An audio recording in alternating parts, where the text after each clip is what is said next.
also looking at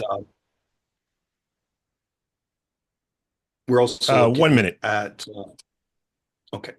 We're also Sorry. looking at developing them into podcasts. So don't feel bad if we only have a dozen or 20 people in the room because the real opportunity, I think, is sharing the conversation afterwards.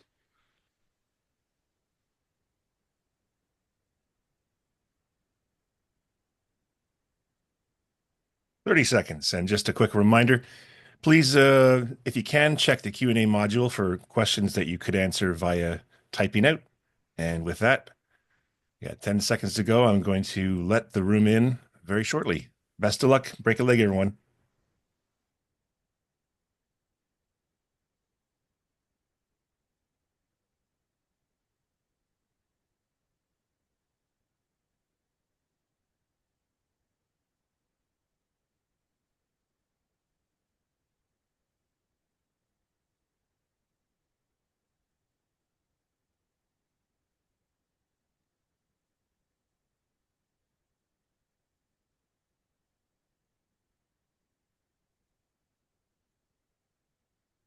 Over to you, Jody.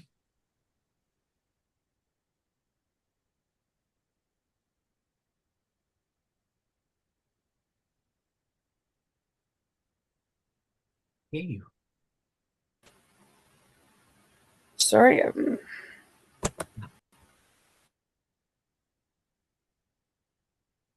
can't hear you. Okay, can you hear me now? Yes. Okay.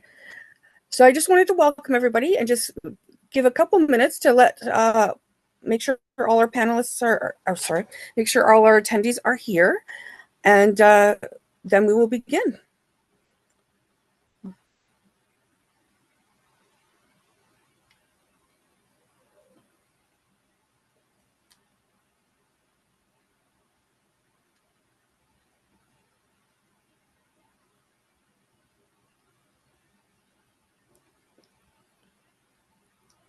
Okay, we got a couple more people coming in. Welcome to the newcomers.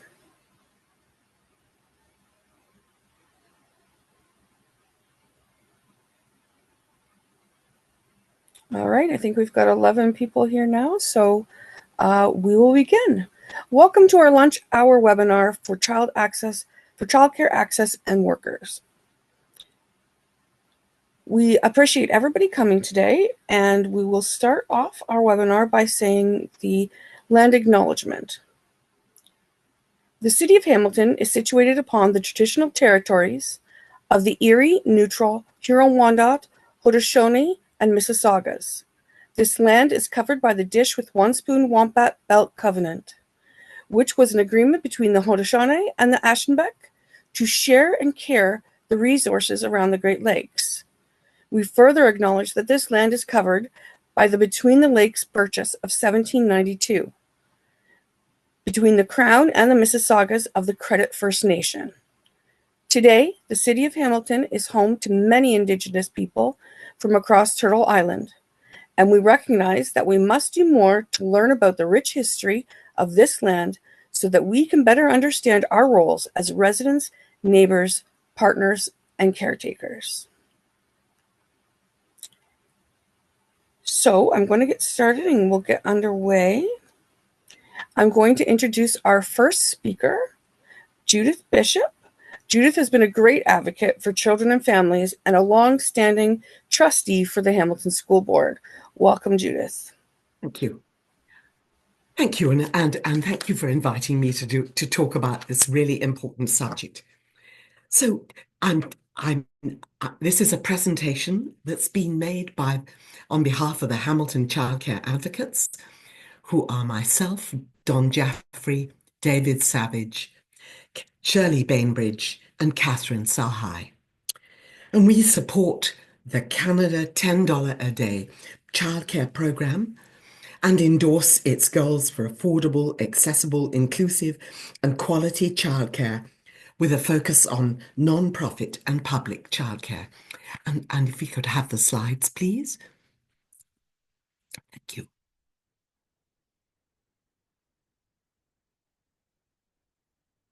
So I'm now moving on to the next slide. And the one after that, thank you. So high quality childcare brings many benefits, and particularly in our community is very important. We just had a report from Public Health that shows there's been no change in health outcomes in the poorest areas of our city since the last Code Red report, and that there is a 21-year difference in life expectancy between the lowest income neighborhoods and the highest income neighborhoods. Childcare provides a healthy start in the crucial early years for healthy child development, as well as providing wonderful help for cognition, for social development, and for physical and mental health. And so its need in Hamilton is really important. The $10 a day childcare program has already brought strong benefits in its first years of development. Childcare is now more affordable. In Ontario, there have been average fee reductions of 50%, with estimated annual savings per child of $10,440. And childcare brings economic benefits. And for every dollar of government spending, there are overall benefits worth $3.05. Next slide. Licensed childcare is also popular. A reduction in fees has increased demand for centre-based childcare. And 59% of Canadian parents, the Statistics Canada survey of 2004 shows, whose main activity is working or at a paid job or business, already use licensed childcare for their young children. And many others are on a waiting list and would like to use licensed childcare and will happily do so when more supply becomes available. Next slide, thank you. A childcare tax credit system cannot deliver an affordable childcare program. You'll perhaps remember that under Harper, he cancelled the previous Liberal Party childcare plan and put in its place a childcare tax credit system. And in that program, childcare fees increased. Without a publicly funded program, childcare organisations remain able to set their own fees, and so affordability is not going to be reached. Thank you. Next one. Hamilton childcare advocates applaud the recent federal Liberal announcement of a further 5 years of funding. This will sustain the Canada-wide early learning and childcare system set up in 2021. And Ontario would receive $16.77 billion in the next 5 years, including a 3% increase each year for 4 years. So what are the next requirements? We need to ensure that this Liberal funding is supported by any new federal government. The $10 a day program should continue with the newly announced funding. And all parties need to hear that the $10 a day program is already beneficial. An expanded child tax system credit system will not provide the required accessible and affordable licensed childcare places that people are looking for. The next requirements also mean that more childcare spaces are needed in Hamilton. As many of you know, there are long waiting lists already that exist for current childcare spaces. Unfortunately, the goal for our community is for there to be 37% of spaces for all children aged 0 to 6 by the end of 2026. Currently, the access rate is 34%. A new provincial target needs to be set for the next 5 years that will bring our community a higher percentage of spaces. Our community was already had a lower percentage of spaces than other communities who started off the new $10 a day childcare program with as much as 40% of spaces for children 0 to 6. But this means we need also to tackle the childcare workforce issues and capital funding, which would also help increase accessibility. The next federal government needs to be sure that the Ontario government is improving its implementation of the $10 a day program. Ontario lags behind other provinces. 8 other provinces have implemented a $10 a day fee, and Ontario's fee is $22. 8 provinces have capital funding aimed at expansion of public and non-profit care. This is only partially in place in Ontario. 7 provinces have a wage grid, and 4 have adopted measures to improve staff benefits and working conditions. Ontario has only a wage law of $24.86 an hour and no plans currently to improve benefits. The next requirements require also that the federal government must, while continuing to support the $10 a day program, continue to also support a non-profit and public auspices and tackle the workforce issues by requiring provinces to provide realistic wage grids for childcare staff with annual increases and steps to reward years of service. And it needs to commit to opening more childcare spaces with easy access to capital for public and non-profit organisations. The success of a $10 a day programme needs to be sustained and built upon for the future. Thank you. And I would also like to remind you that there's also a forum tonight on childcare at City Council Chambers at 6:30, in which the advocate Carolyn Ferns from the Coalition for Better Childcare will be speaking. Thank you. Thank you so much, Judith. I just want to let everybody know at the end of all of our speakers today, we will have a question and answer that you guys are welcome to participate and ask all of our panelists questions. So next, we are going to hear from Ted Hildebrand. He is a senior social planner with the Hamilton Social Planning and Research Council, and he is also the project manager for the Community Action Program for Children. Welcome.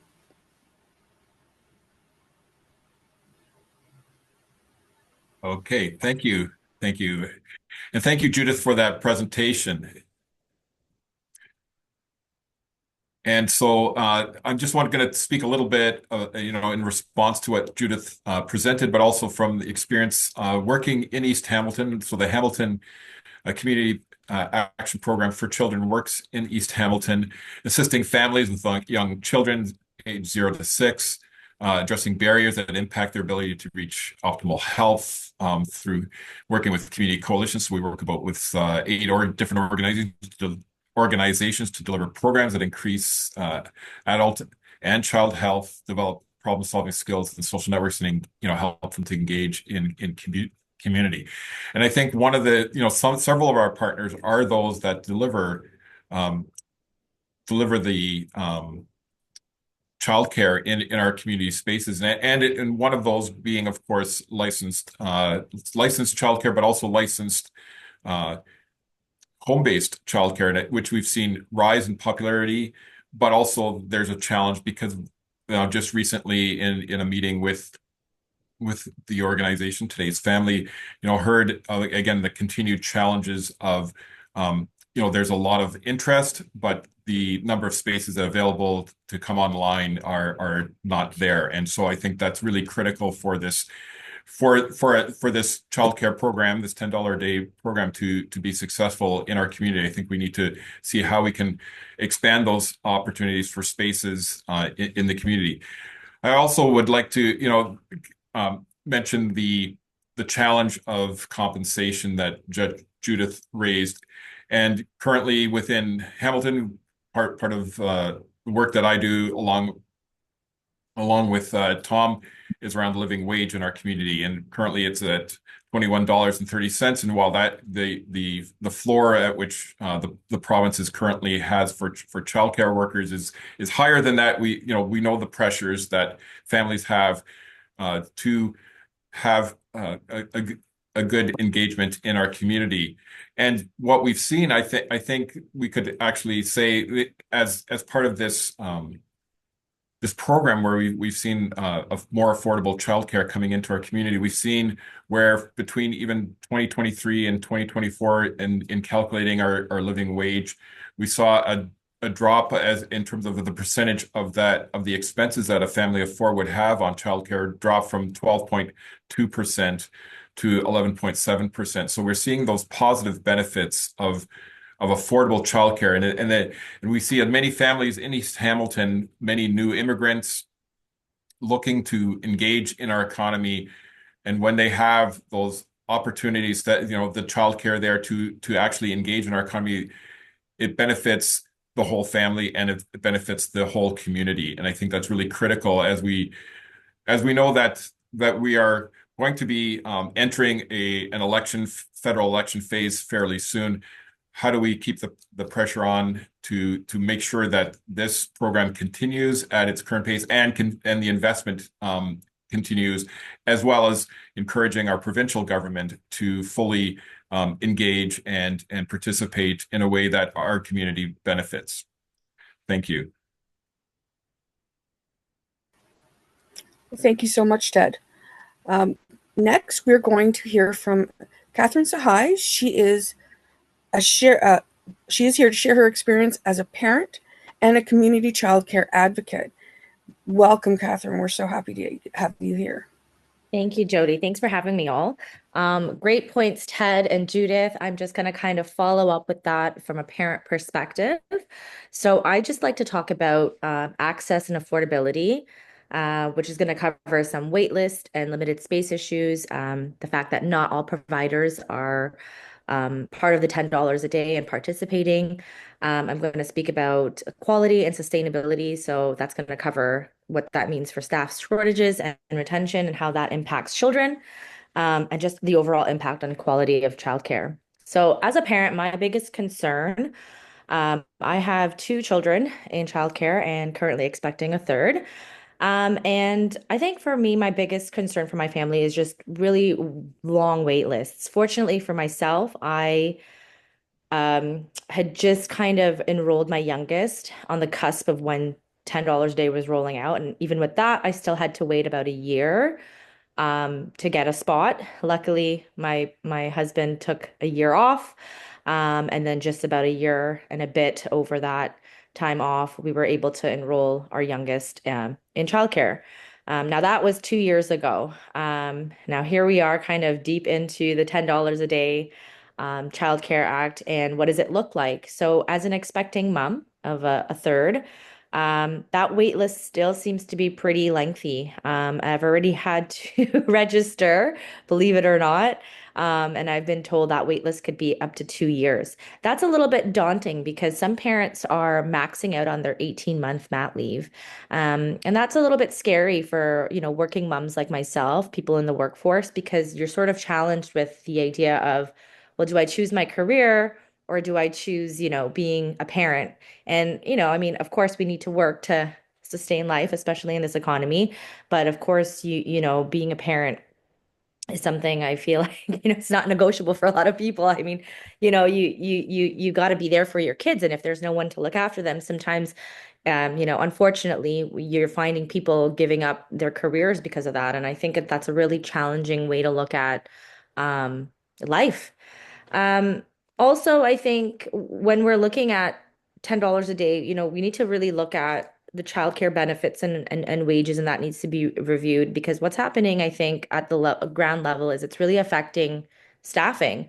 And I see it day to day where staff aren't feeling valued, and that really harms the children that are in childcare today. With my little one. And I can only speak on behalf of my little one, but it's a scary environment when they're going in and there's new staff all the time, and it's because staff aren't feeling valued or they're not receiving the proper benefits and wages that they deserve. And so I think that needs to be reviewed a little bit more closely just to maintain the quality of childcare. So I think, consistency is key for safety and development. And when you're thinking of expanding your family, like even if you have two children, let's just say that are in childcare before the ages of 5, let's just say 6 months, and you've got a 2-year-old, you're paying about $1,000+ a month, which is still quite a bit of money for most families in this economy. And so I think where the fees are sitting at this current time, we need to really urge the government to kind of speed that process up, as most families are really depending on that fee being reduced, especially for myself. $10 matters versus 25 or 28.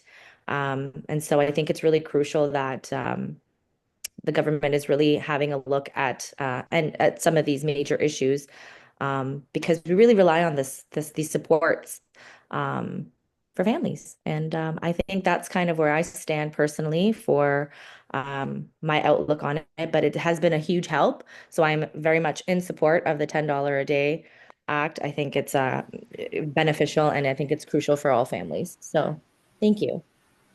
Wow, thank you, Catherine. That was great. Thank you to all of our speakers. Now we're going to open up for questions. You can send your questions in the chat. Raise your hands. I'm going to start off, and I'm going to ask a couple questions just to get us rolling here. So, with the federal election on the horizon, what commitments should we be looking for from the political parties regarding childcare? Any of our panelists want to answer that? Well, yes, all right. And I know I'm sure Ted and Catherine would also like to. I mean, the first commitment is that to continue the liberal funding that has just been announced, which has built into it a 3% increase, and then we need a commitment to a universal program, a publicly funded program, not one that supports that a program that has a not-for-profit and public focus, because that's where the quality of care is, and that's where the best services for children lie.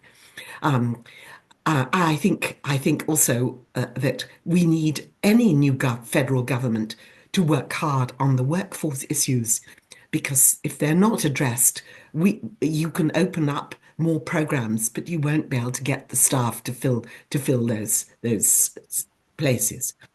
And I think the other big issue is that there needs to be more accessible funding for non-profit and public auspices to open up more programs. At the moment, it's not very easy for them to do so. And so we need a whole recommitment and even stronger commitment to this program, which is already showing how successful it has been in its first few years. And of course, it's going to take quite a while to develop it fully. That's great. Thank you so much. And again, anybody who has questions, please put them in the chat and we'll make sure we get them out. I have another question. How many municipal and community childcare advocates work together to ensure that the federal childcare funding is effectively used?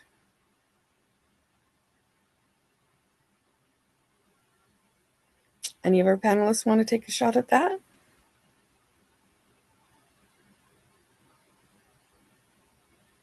Well, our local municipal government does its very best with what it's been handed. It's been handed a goal of 37%. It's not got a lot of funding that it can give to people. So the number of new spaces are restricted. And as I know that this municipal government has done and our local council has taken the cut to funding. I don't know if people are aware that at the same time as all this work is being done, there's been a cut of over 2 million provided to the Hamilton City Council for providing the administration of childcare. And this has been absorbed by the City Council. They've taken this on. So uh, we're fortunate that we've got a municipality which is doing what it can with the resources available, and is certainly doing everything possible to support quality childcare in our community. I'm not sure if I've answered your question. Yes, you have. All right, thank you. I actually have a personal question. Just Judith, you and I spoke years ago at a seminar, and I was speaking on the need for special needs daycare spots. And I'm just curious, has there been any advancements and any extra spots put in for parents with children with special needs, autism, physical disabilities? Have you any knowledge on that? Our local municipality does require, if you accept $10 a day funding, that you accept special needs children with special needs, because in the past you could take public funding for subsidized parents, but not but turn away parents with special needs children. The issue is that there's not sufficient funding. That's the first thing. And the second issue is that, unlike education, where school boards have to accept every child, if you don't have the resources to accept a child with very extensive needs, you can deny access to that child in childcare. So there needs to be childcare needs to be once it's fully funded, it needs to be a service which is available to all children, and the resources needed for special needs children need to be adequate to be able to do that in a proper manner. And there's been also a report, the municipalities themselves, the Association of Ontario Municipalities has put together a report on special needs children, and there continue to be advocates, people like Catherine Underwood, whose mother, who's from Hamilton, has been advocating for increased access for these children. So there's been some progress, but we need lots more progress. Awesome, thank you. We do have a question or a comment from Brenda Ferguson. She says, there's a lot of priorities with the National Childcare Plan. Hamilton is doing a lot of good work to support the plan. Given the challenges of creating new childcare spaces at the moment, where do you think the municipality should focus on?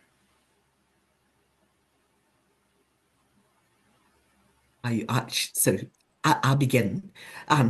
Well, the municipality has already tried to focus on those areas where there's the least access to childcare in our community.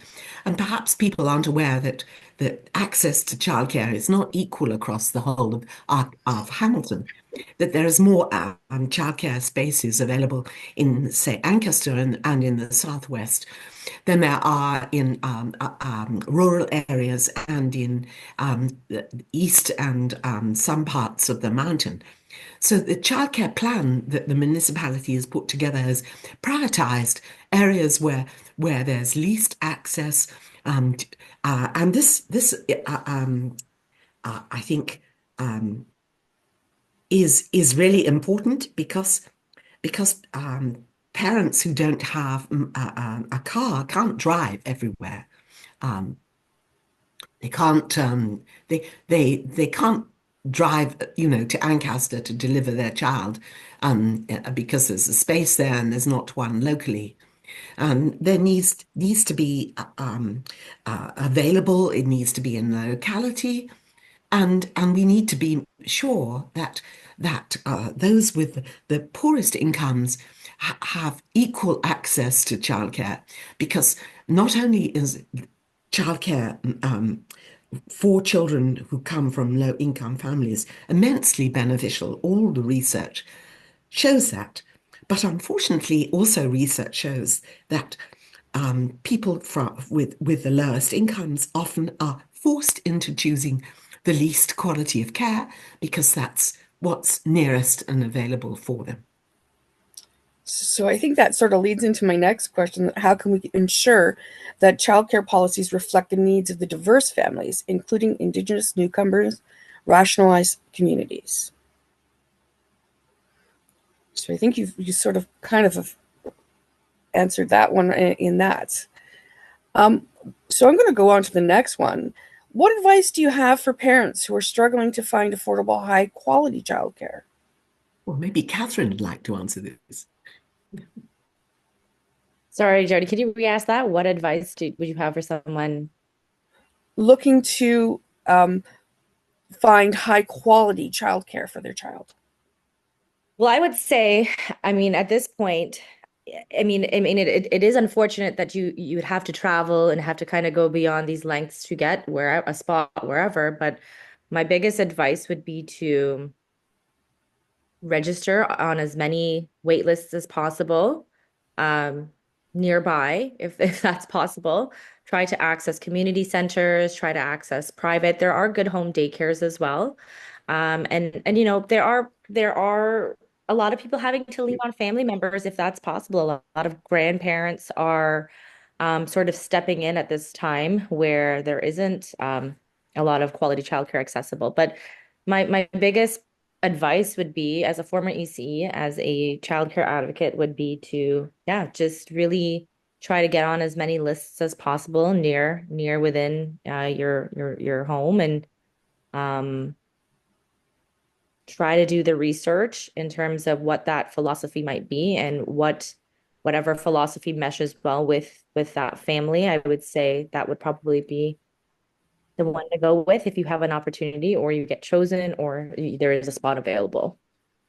And could I also add to that a quality childcare, it's important to, if you possibly can, to go and see if you've got the opportunity to go and see childcares. And what shows what are the marks of a high quality childcare is one where there's very good engagement between staff and children.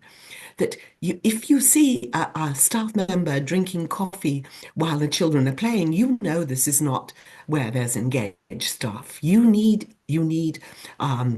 child needs to be have the full attention of qualified and committed staff for their well-being and so those are the it's not the fancy stuff that matters. It's the engagement and commitment to your child that's going to be the quality that's going to bring the quality care to your child. Thank you guys so much. Okay, Ted, I'm going to call on you. I want to ask about the challenges of the Hamilton East End. I am an East End mom, and I know also a special needs mom, and was waiting on childcare till my child was in school, so I never got off the list. What are the unique challenges of our community? Yeah, that's a good question. We definitely know that we have a high, as I think I mentioned earlier, a high newcomer population. We also know that about 1 in 5 low-income families live in the East End, and so there's really a need for that high quality, affordable childcare. I think one of the things we've heard too is people, as was mentioned, long wait lists, and so I think people are even when they're just thinking of starting a family, not even necessarily at the point where they're like, yes, we know that child is on the way, but as they're planning, like already getting their names on wait lists because of the long time that it takes.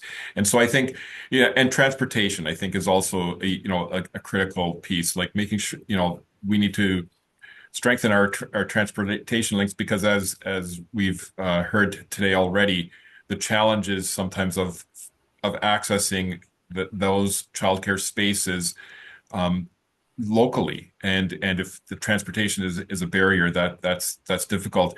And then finally, and I think Catherine mentioned this, we have good licensed home childcare options. Again, not necessarily coming online as quickly as we would like, but those are options. There's many good quality options within our community, and but I think those are some of those challenges that where we're seeing that access, so that, again, as I mentioned, families can participate in the community when they don't have to be worrying about childcare for their young ones.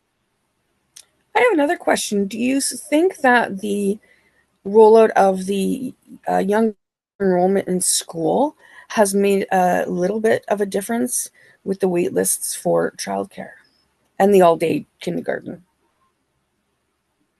Well, it means that people, the all-day kindergarten, I'd love to hear what you have to say, Catherine, but just as a general comment, that all-day kindergarten means that you don't have to have childcare if there's, especially as there must be, if there's enough parents, there must be a before and after program in every school. Unfortunately, there are problems with the before and after program because the jobs involved are not particularly inducive to attracting people because you're working split shifts and don't often get the full hours. But at least you have a coherent and integrated approach to childcare and it's free for 4 and 5 year olds.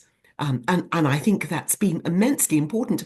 And I know it's been looked at in other provinces to be adopted. And I'm like to hear what Catherine has to say, I think, about it. Yeah. No, you covered some great points. I think it's hugely beneficial that kids are starting school earlier, because it's one less year that we have to worry about keeping them in an earlier center, right? So I mean that it's good for costs. It's good for yeah, I think it's beneficial. I mean, I'm looking forward to when all of my kids are able to be in school. One of my kids are in school, and she goes to before and after. But yeah, I think the way that it's structured right now with fees, I look towards that as being a huge relief off of our finances. And so I think having kids roll out and starting school earlier is definitely supportive of a lot of families. Okay, so we have a couple questions. The first question is, the federal government has proposed a 3% annual increase in funding for the next 5 years. Are there any requirements on the provincial government as to how this increase should be spent? Better wages, lower daily costs, add more spaces, or spend on capital expansion? Or is there something else? I think this is all something in progress. We don't we don't know what the requirements for this three. At least they built in a 3% increase each year, so at least you know that the funding isn't going to be at the end of the 5 year process going to be behind inflation. So in fact, a cut. But what hopefully there's going to be all the things that the questioner asked for being requirements in the new funding. But at the moment, it's in progress. We don't know. And of course, it's only just been announced by the Liberals. We don't know if the new government's going to take it up. It's up where it is at the moment. I hope I'm not hogging all the answers. Jody, yeah. No, I think everybody's free to jump in if they have anything to add. Absolutely. Thank you, Judith. We do appreciate your answers. So we got about a couple more questions. The workforce is a critical component to the discussion and needs to be reviewed by the in Ontario for both the central-based and the licensed home child daycare educators. They would love to know what traction around the thriving, I think it's supposed to be living wage, thriving wage, not simply living wage, to draw educators to the sector and support the quality of workforce.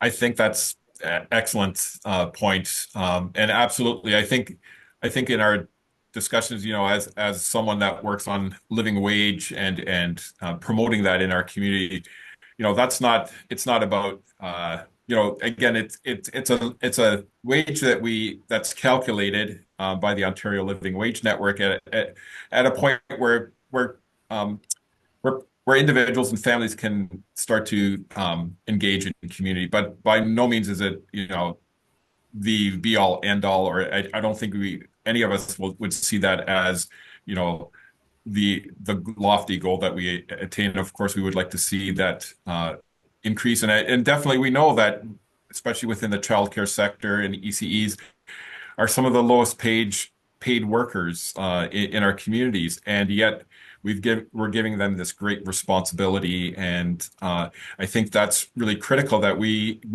continue to invest and attract. So that we continue to have that high quality childcare in our community. I think that's really critical. And so I think anything that we can do to amplify and the cause around the good wages and benefits in this sector, I think is critical, and something that would be also important as we anticipate a federal election coming soon, something to engage our local candidates and around. I think Okay, I think also that it's outrageous to think that someone who's got a 2-year community college degree would be satisfied with just having a living wage. And I think the Ontario Coalition for Better Childcare and the Canada-wide association Childcare Now have all been advocating with their different associations of ECE associations in each province for a wage for ECE workers of $30 an hour, which should, and it should be part of a framework so that it's their experience and qualifications and skills are recognized. So there's a proper career structure in the ECE profession. So, because otherwise, how on earth are we going to attract the kind of quality personnel that we need for the care of who are our most important citizens, our young children? Yeah, awesome. Yeah, I agree 100%. Thank you on that. Okay, another question from our participants. With the uncertainty of the upcoming federal election, what are the key messages about the National Child Care Plan that will resonate across all parties? Well, people like it and they want it. There were, yeah, I'm sure you all remember there were two daycares that said they were opting out of the $10 a day program, and they met outrage from their parents and had to reconsider coming back into the program. People need affordable care, and the problems that we're having are because the demand has increased and we need to meet that demand. It's not that there's a fundamental problem with the program. It's that it's because people like it. They want, the Stats Canada report shows parents are wanting, they don't want nannies, they don't want Mrs. Jones round the corner. They want licensed childcare if they can get it. And I think all parties need to know that this is an important for the economy, it's important for women, and it's important for children. And to add to that, Judith, I think, as I said, it's as you mentioned earlier, it's an investment in our future, our future, citizens, residents, however you want, but it's an investment in our future. And I think that I can't see how that would not resonate with any party at the federal level, that making this critical investment in our future so that we continue to thrive as a country and as a province, and as a municipality. That's awesome, guys. Judith, do you want to do another plug, or any of you want to do another plug about tonight's event at City Hall, just to give the details? Oh, thank you.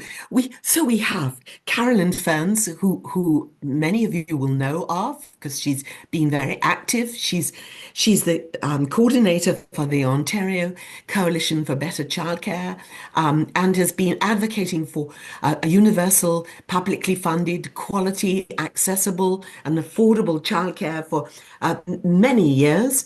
And she's going to be speaking. There's going to be uh, uh, uh, a small panel, which consisting of myself and a parent, um, and there's going to be opportunities for people to ask questions.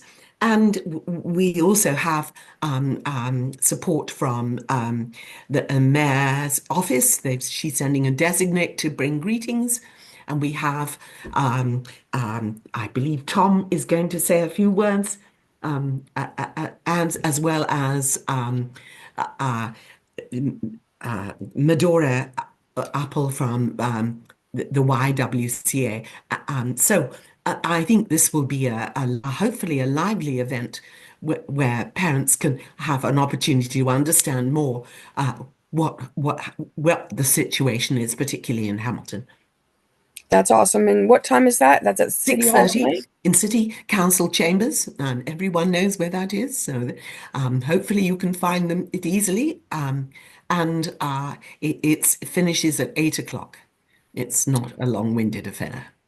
Awesome. And I don't see that we have any other questions from our participants.